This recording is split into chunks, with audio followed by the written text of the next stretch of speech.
Chief minister نے کہا کہ انڈس واٹر ٹریٹی جو ہے it is creating hurdles in hydel power generation. So آپ نے بھی you have been in government past میں, تو آپ کا کیا ہے اس پہ, what do you want to say about it؟ دیکھیے آپ جانتے ہیں جموں کشمیر پچھلے 70-75 سال سے ہمارے ملک ہندوستان اور پاکستان کے لیے جنگ کا ایک اکھاڑا بن چکا ہے. ہماری کئی جنگیں ہوئی ہیں اور آج بھی آپ نے دیکھا کہ روز کہیں نہ کہیں کوئی ایسا حادثہ ہو جاتا ہے جہاں ہماری کل وہ عابدہ جو گرنیڈ اٹیک میں زخمی ہوئی تھی, کل ان کی فوت ہو گئی. وہ اسی طرح ہم خون سے لت پت ہیں. ہماری جان و مال کا اتنا نقصان ہوا ہے جس کی کوئی بھرپائی نہیں ہو سکتی. اور اگر ہندوستان اور پاکستان کے بیچ میں کوئی معاہدہ ہے جو پچھلے 70-75 سال میں ٹکا رہا, میرے خیال میں 60s میں یہ ہوا تھا, تو وہ یہی ہے کہ انڈس واٹر ٹریٹی, جس پہ کوئی تنازع نہیں ہونا چاہیے. حالانکہ ہمیں اس سے نقصان ہے, کیونکہ جیسے کہتے ہیں کہ ہم اس کا بھرپور استعمال نہیں کر پاتے, مگر سوچنے کی بات یہ ہے کہ جتنا ہم نے استعمال کیا اس پانی کو, جتنے ہمارے پاور پروجیکٹ آلریڈی ہم بنا چکے ہیں, کیا وہ ہمارے ہیں؟ مطلب یہ تو بی جے پی کا نیریٹو ہے کہ ہم نے جی انڈس واٹر ٹریٹی کو ریویو کرنا چاہیے, اس کو دوبارہ دیکھنا چاہیے, تو بی جے پی کی لائن ہے. تو مجھے لگتا ہے ہمیں بی جے پی کی لائن ٹو نہیں کرنی چاہیے.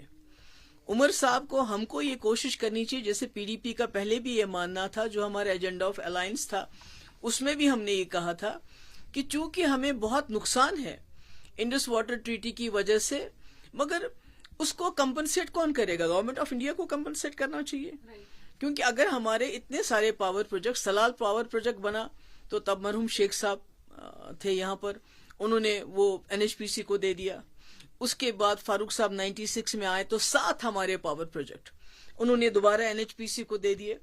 تو میرے خیال میں ہمیں یہ کہنا چاہیے کہ جو رنگ راجن کمیٹی ہے, جو انہوں نے ریکمنڈیشن دی ہے کہ جو ہمارا پاور آپ نے NHPC کے حوالے کیے ہیں, اس کے بدلے میں کم سے کم 2 پاور پروجیکٹ جموں کشمیر کی اسٹیٹ کو واپس دے دیجئے, یا آپ یونین ٹیریٹری کہہ دیجئے, ہماری زبان سے تو نکلتا نہیں ہے لفظ, بجائے یہ کہنا کہ انڈس واٹر ٹریٹی کے اوپر سوال کھڑے کرنا.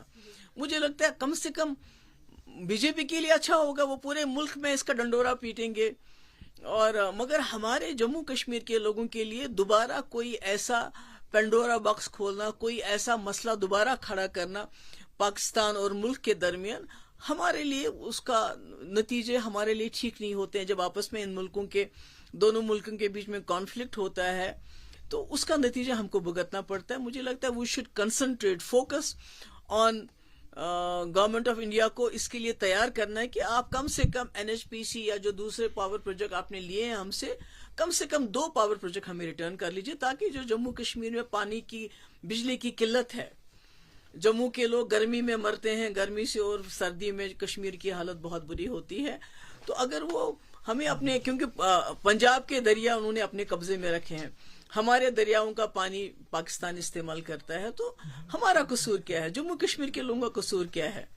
تو اگر ہمارے پاور پروجیکٹ ہیں تو کم سے کم 1-2 ہمیں واپس کر کے ہمارا اس میں کمپنسیشن کرنے کا یہی ایک طریقہ ہے کہ اگر آپ ہمیں 2 پاور پروجیکٹ دے دیجئے, اگر نہیں دیتے, اگر آپ 2 پاور پروجیکٹ نہیں تو ہمیں کمپنسیٹ کر لیجئے, ہمیں اس کے بدلے پیسہ دے دیجئے, ہمیں پیسہ دے دیجئے. آپ پورے ملک میں جگہ جگہ جا کے لوگوں کو فری بجلی دیتے ہیں, 200 یونٹ, 300 یونٹ, 400 یونٹ, اور جو جموں کشمیر بجلی پیدا کرتا ہے اس کی بجلی آپ ہم سے لے کے ہم ہی کو بیچتے ہو. تو مجھے لگتا ہے یہ مسئلہ جو ہے یہ گورنمنٹ آف انڈیا اور جموں کشمیر کی سرکار کے بیچ میں حل ہونا چاہیے. انڈس واٹر ٹریٹی کے اوپر اب دوبارہ سوال کر کے میں سمجھتی ہوں کہ ہم دوبارہ جو ایک نئے جھگڑے کی بنیاد ڈال رہے ہیں.